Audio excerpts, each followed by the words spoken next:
Assalamualaikum warahmatullahi wabarakatuh. Alhamdulillah wassalatu wassalamu ala Rasulillah wa ba'd. Terima kasih Yang Muhammad Datuk Seri Syahidan Al-Qasim, Dr. Syahidan Al-Qasim, Profesor Emeritus Adam, Ketua Pengarah, hadirin dan hadirat sekalian. Sebenarnya saya juga seronok tadi dengar Prof cakap tentang, kerana saya minat juga lah tentang sejarah Melayu ni. Saya dulu pelajar sejarah yang berjaya juga, dapat satu semua sejarah.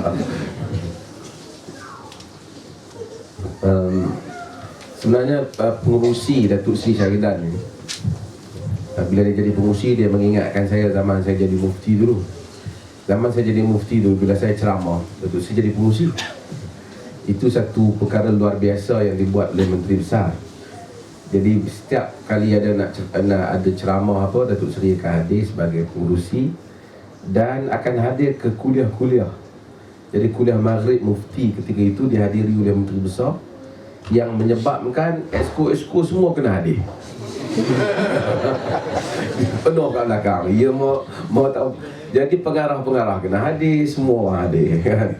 Dan Datuk Seri Syahidan ni masa jadi Menteri Besar ni cengeng juga orang dah kan. Jadi ramai orang kena hadir.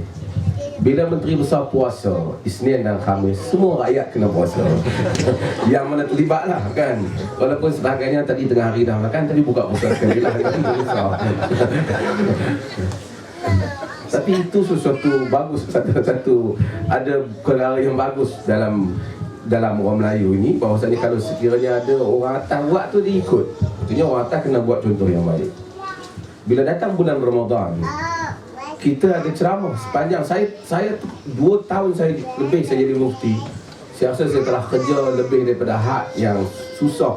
Nak balik jumpa family pun, walaupun Perlis tu tidak besar, kena sehari terpaksa ceramah banyak kali. Dan Datuk Seri punya cara dia, lagi 4-5 minit, setengah jam nak ceramah, baru beritahu, ni mufti ceramah. Tak ada notis apa, dan kita terpaksa pergi. Dan dia ada kelebihan boleh mengumpulkan manusia sampai 3,000 orang dalam masa 2 jam. Saya pun tak tahu dia buat macam mana, tapi ramai orang mari. Tapi ibu-ibu tunggal lah, saya ingat tu utama.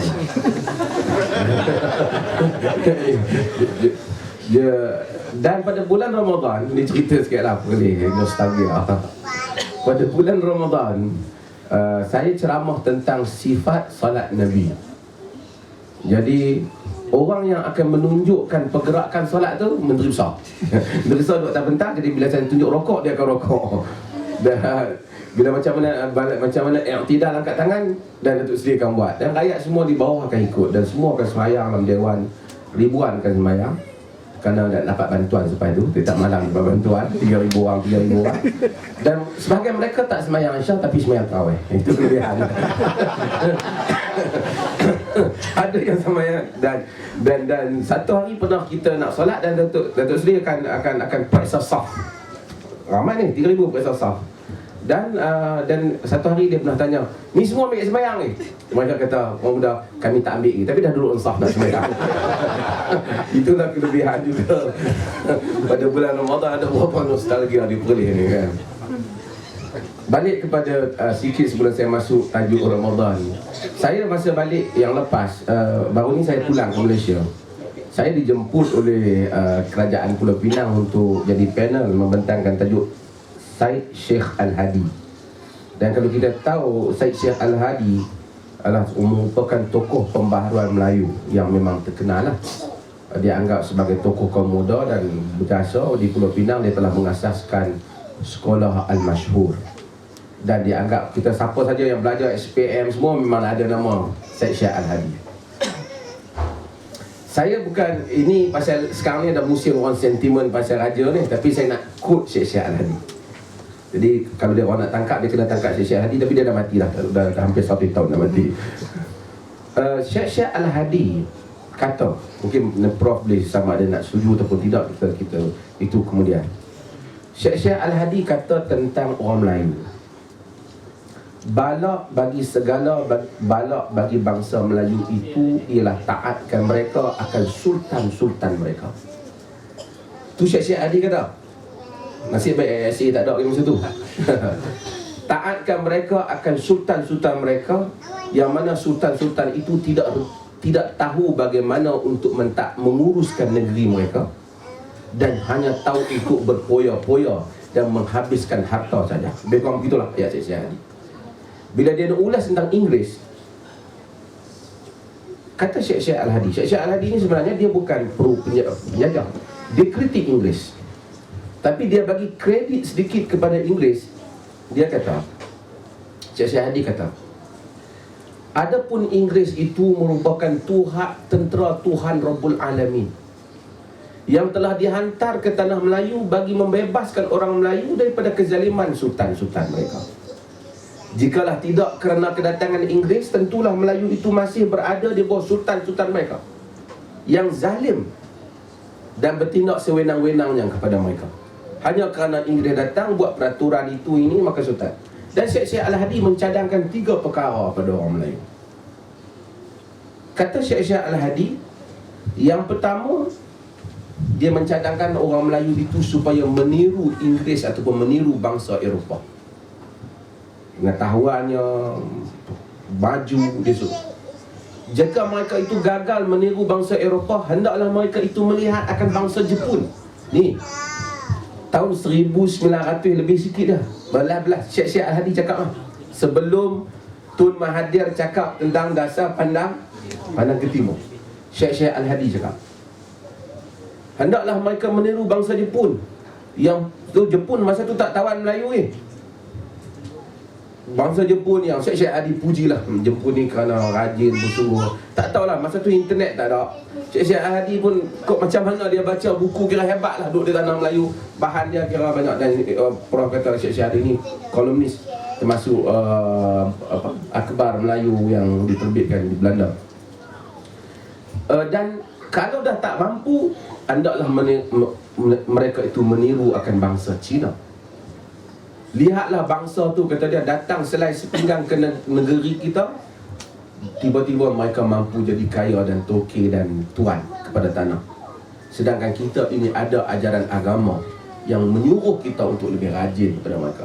Ini Syekh Al-Hadi, dan buku dia The Real Cry of Syekh Al-Hadi. Siapa baca dia akan tengok sumbangan Syekh Al-Hadi memang hebat. Pada zaman tu dia tulis novel, dia tulis apa, tapi pemikiran dia mendahului zaman. Tapi oleh kerana dia dikenali sebagai kaum muda ketika itu, dan dia dituduh macam dia dituduh dia hamka Abu Bakar Syari di Perlis, mereka dituduh kaum muda ataupun Wahabi lah, kerana pemikiran mereka yang mana menyanggahi pendapat setempat ketika itu. Tapi mereka adalah tokoh-tokoh pembaharuan. Tapi ini sikitlah, ini tajuk Prof saya sebut. Kenapa? Kameraman kacau saya. Balik kepada Ramadan, saya sebut beberapa perkara lah, nanti mungkin sebelum kita boleh jadikan sesi perbincangan. Ni kita buat sambutan Ramadan, dan sekarang ni zaman moden. Sebelum nak masuk Ramadan, bila nak masuk Ramadan, apa benda akan berlaku yang tak ada pada Melayu dulu dan orang Islam dulu? Ialah ucapan tentang sambut Ramadan melalui SMS lah kan. Toki-toki SMS ni memang kaya lah kan, akan buat duit lah, dan mereka lah yang akan create banyak lah kata-kata yang dihantar ke sana dan ke sini. Sambut lah, macam-macam bahasa lah. Setiap orang ada kreativiti dia sendiri untuk mereka perkataan menyambut Ramadan. Apa pandangan agama tentang mengucapkan tahniah tentang bagi kedatangan Ramadan? Saya bukan nak galakkan SMS tu, tapi saya kerana sebahagian sekarang dalam internet orang bincang kata tak boleh kata selamat menyambut Ramadan, kerana dahulu tak ada perkataan selamat menyambut Ramadan, kita tak boleh kata. Pada asas umumnya, dalam urusan kehidupan,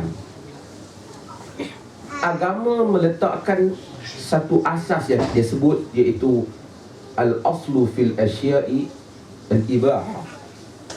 Asal bagi setiap perkara yang bukan ibadah, bukan solat, puasa, haji yang ni tak boleh diada-adakan. Asas ini kita tak boleh buat melainkan kena ada dalil. Tapi dalam kehidupan daily life, asalnya ialah harus. Jumpa prof, tanya prof kerana dapat sekian-sekian. Tak boleh kita kata tak boleh cakap macam tu. Zaman Nabi orang tak cakap. Tak boleh. Tanyalah kau kerana dapat masuk universiti. Mana boleh cakap macam tu? Zaman Nabi mana ada tanya masuk universiti? Boleh kerana perkara ini sebenarnya ialah urusan kehidupan dan Islam begitu luas dalam hal ini. Kita tanya orang dapat anak, tanya orang beli kereta baru, tanya orang beli rumah baru, tanya orang macam-macam kita tanya.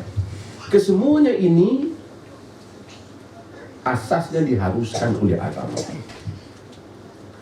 Bahkan agama menyatakan mengucapkan tahniah kerana seseorang mendapat satu kurniaan dan nikmat adalah merupakan perkara yang mustahab, perkara yang digalakkan.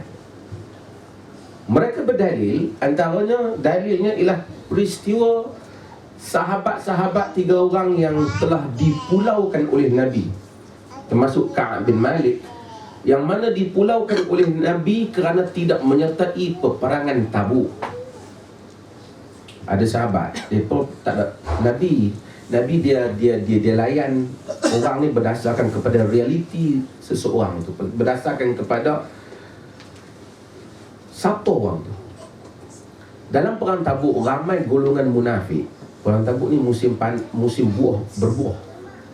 Ramai orang munafik, mereka tak pergi sertai Nabi dalam peperangan Tabuk. Nabi tak kisah ke munafik ni. Nabi tahu depan munafik, Nabi biar je. Bila mereka datang jumpa Nabi bagi alasan itu kerana bini lah, kerana buah lah, Nabi kata tak apa. Ya. Tapi tidak bagi sahabat-sahabat yang betul-betul sahabat, seperti Ka'ab bin Malik. Nabi hukum mereka, Nabi pulaukan mereka. Tak boleh orang tak boleh bercakap dengan mereka. Bagi salam tak jawab. Maka mereka tengok pas solat, kadang-kadang kata aku cuba tengok muka Nabi, aku tengok Nabi tengok ke lain. Aku tengok Nabi kuk lah, Nabi tengok kat aku. Nabi tak tengok. Bila Nabi tak mau, ini hebat leadership Nabi. Isteri-isteri mereka pun minta nak balik rumah, sehingga Allah menyelesaikan. Sempitlah mereka kata hidup 50 hari yang sempit. Tak tahu nak pergi mana. Jumpa kawan-kawan baik ni, apa khabar? Buat tak tahu. Patuh pada arahan Nabi. Nabi ajar, Nabi tarbiyah. Tapi bila sampai 50 hari, saya nak ringkas, saya bukan nak, nanti kita cerita lain dah hari ni. Apabila Allah memberikan pelepasan kepada mereka, sahabat-sahabat gembira. Ka'ab begitu gembira, sehingga bila dia dengar orang seru kata, tahniah Ka'ab, semoga Allah memberkatimu, bahawasanya telah berlaku. Oh, dia seronok. Dia gembira. Seorang sahabat datang salam, seorang demi seorang salam, peluk dan ucapkan tahniah kepada dia. Sehingga dia pada orang yang pertama yang ucap tu, dia buang baju, bagi baju dia kat kawan tu. Punya seronok.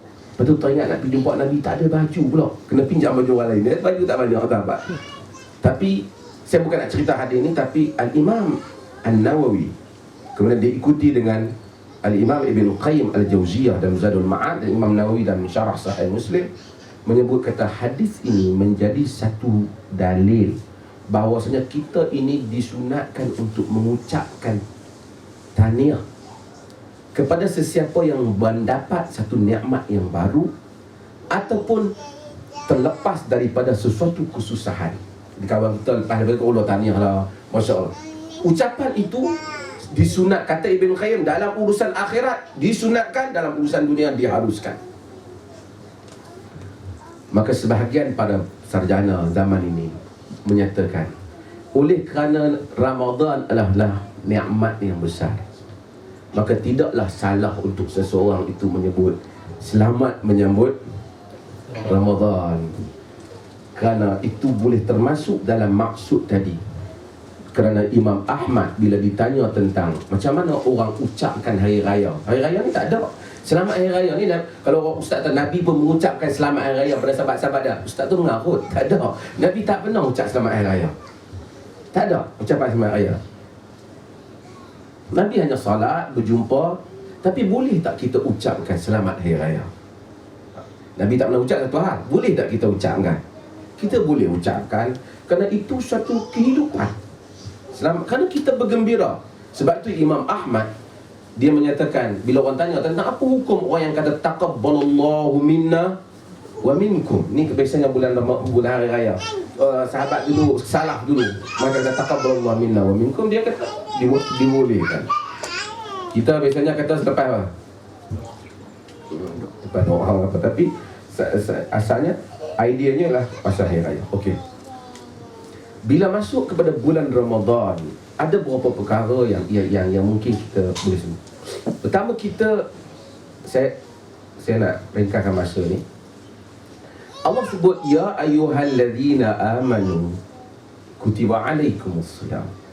Allah kata ya ayyuhallazina amanu, wahai orang-orang yang beriman, puasa tidak diwajibkan jika siapa rasa dia tak beriman. Dan kita kena tahu seruan perkataan ya ayyuhallazina amanu hanya muncul apabila orang Islam sudah berada di Madinah. Bila orang Islam di Madinah, arahan-arahan, kalau kita tengok ayat Quran ya ayyuhallazina amanu, ya ayyuhallazina amanu, kita secara umumnya kita boleh buat kesimpulan ayat ini turun di peringkat dia panggil Madaniyah. Madaniyah ni selepas hijrah. Tak kira lah turun di mana pun, yang penting dia turun selepas daripada hijrah. Puasa apabila terbentuknya masyarakat Islam. So, sebab itu apabila Allah Ta'ala sebut tentang puasa, ditujukan kepada orang-orang yang beriman. Ini penting. Sebab itu sesiapa yang syok pada agama ataupun tak percaya pada mana-mana ayat Al-Quran, hakikatnya dia tidak wajib berpuasa. Pasal dia tidak termasuk dalam khitab itu. Kerana Allah dah dismiss dah. Kau tak termasuk, kerana puasa pun kau tak dapat apa-apa. Sebab aku hanya berikan arahan ini untuk orang yang percaya dirinya sebagai beriman. Kalau orang tanya, tak adakah kau seorang yang beriman? Kita kena kata, aku beriman. Kata, aku pun tak tahu aku ni beriman ke tak.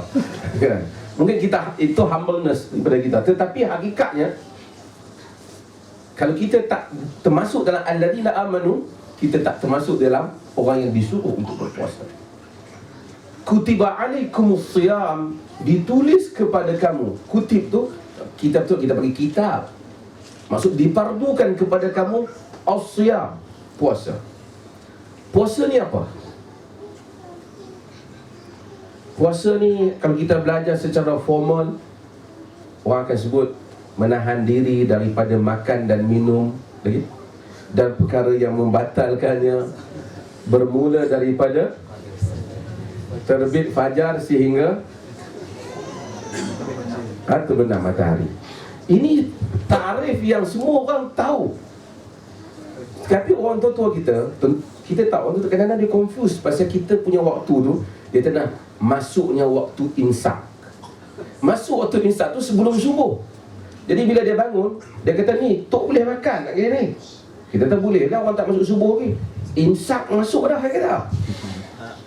Dia salah. Dia pasal dia terlalu beriman dengan TV3 itu.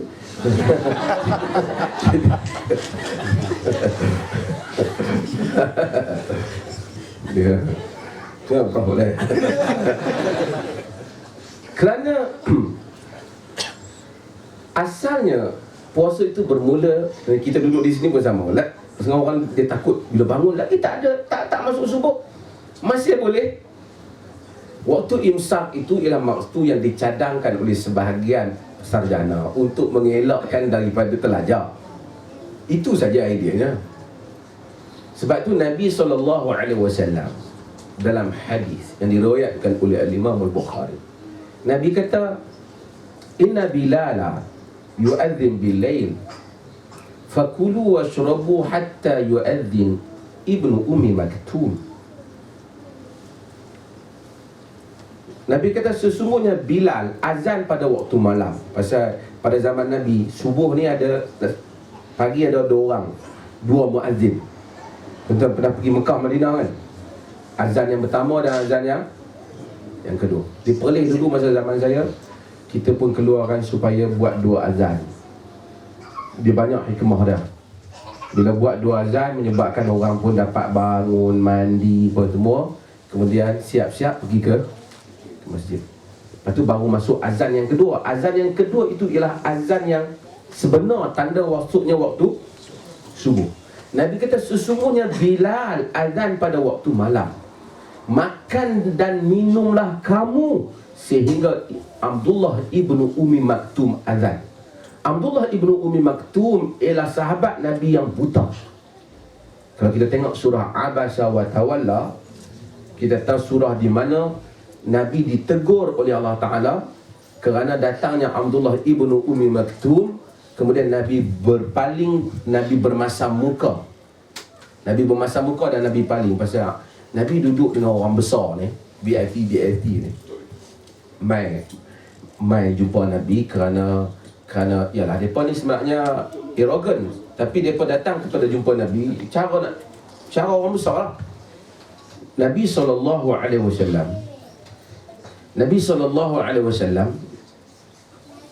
cakaplah layan mereka. Abdullah ibnu Ummi Maktum dia buta. Bila dia datang kepada Nabi dan dia tak tahu, ya Muhammad, alimni ma 'allamaka Allah. Wahai Muhammad, ajar aku apa yang Allah ajar kamu.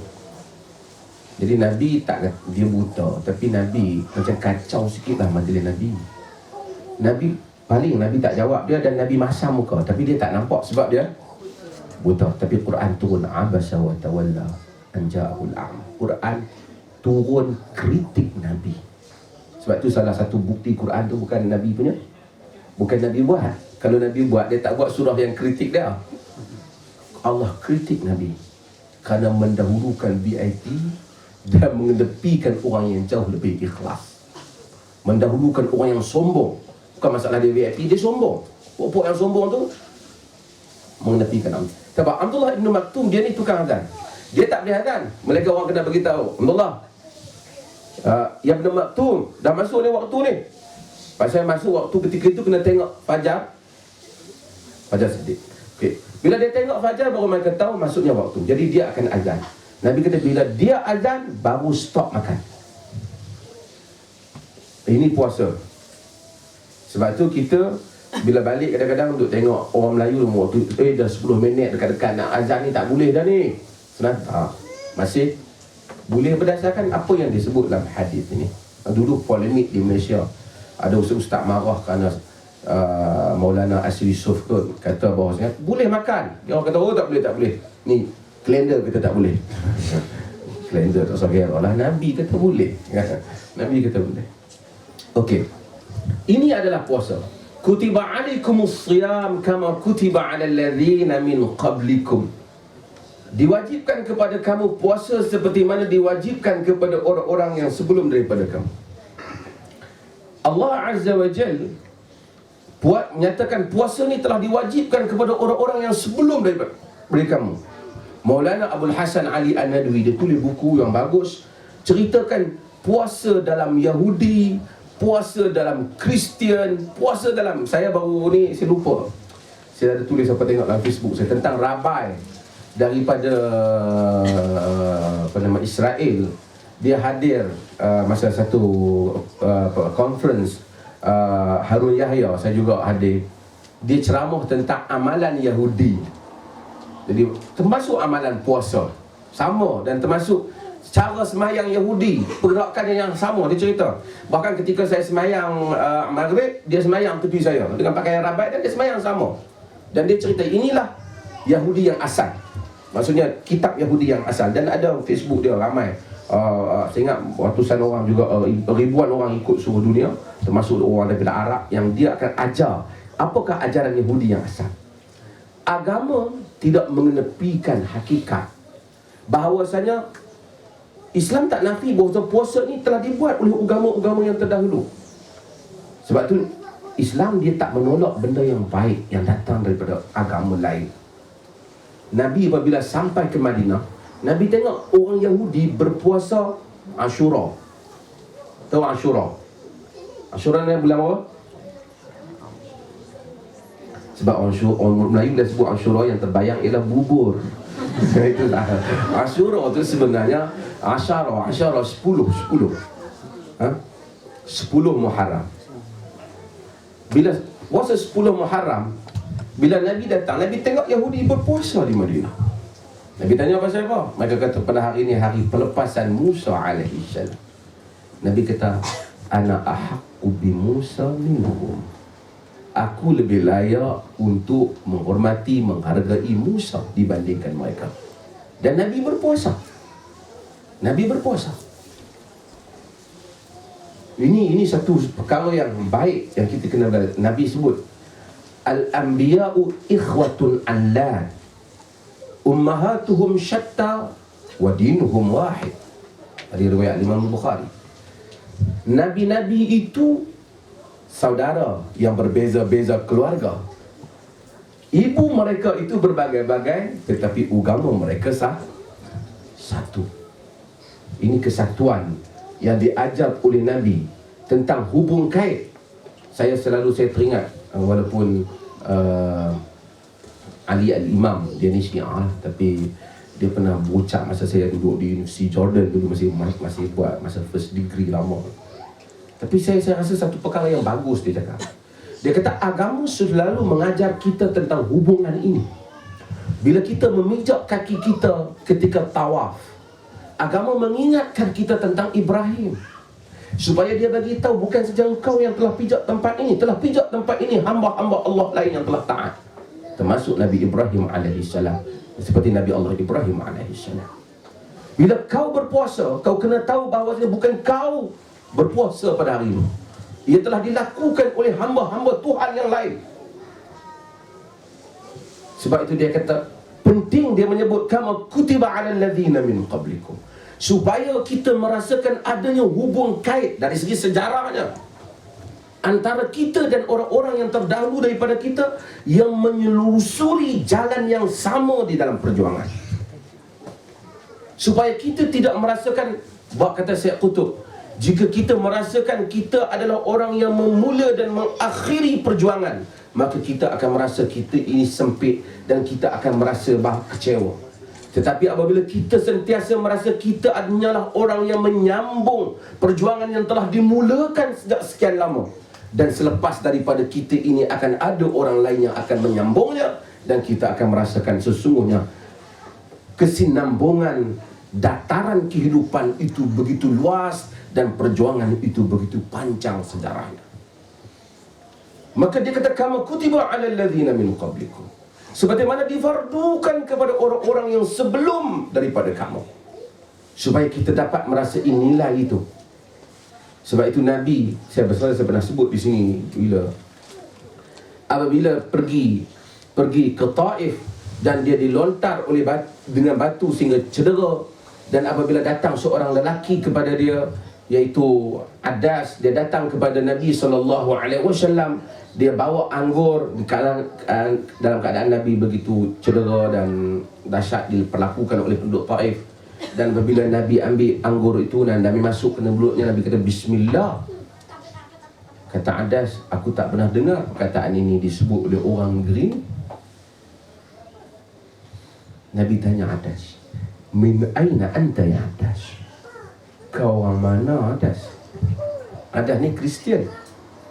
Dia pekerja dia pekerja saja, tapi dia kesian kepada Nabi. Dia Kristian.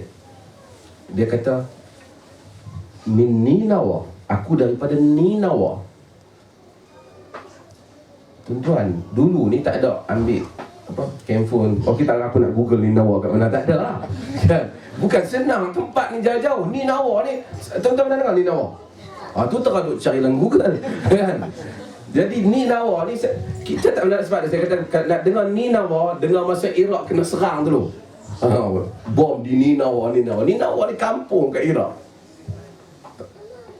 Min Ninawa, dia kata kepada Nabi sallallahu alaihi wasallam. Orang biasanya tak tahulah Ninawa ni. Nabi kata kepada min qaryatir rajul salih Yunus bin Matta. Nabi kata daripada kampung lelaki saleh Yunus bin Matta. Nabi Yunus. Adas ni dia terkejut. Pasal biasanya orang Arab tak tahu ni. Dia kata, wa ma yudrika man Yunus bin Matta. Apa yang kau tahu tentang Yunus bin Matta? Dia tak tahu Nabi siapa Adas. Dia kesian je. Dia tak masuk campur ni cerita Nabi kena lontar ni.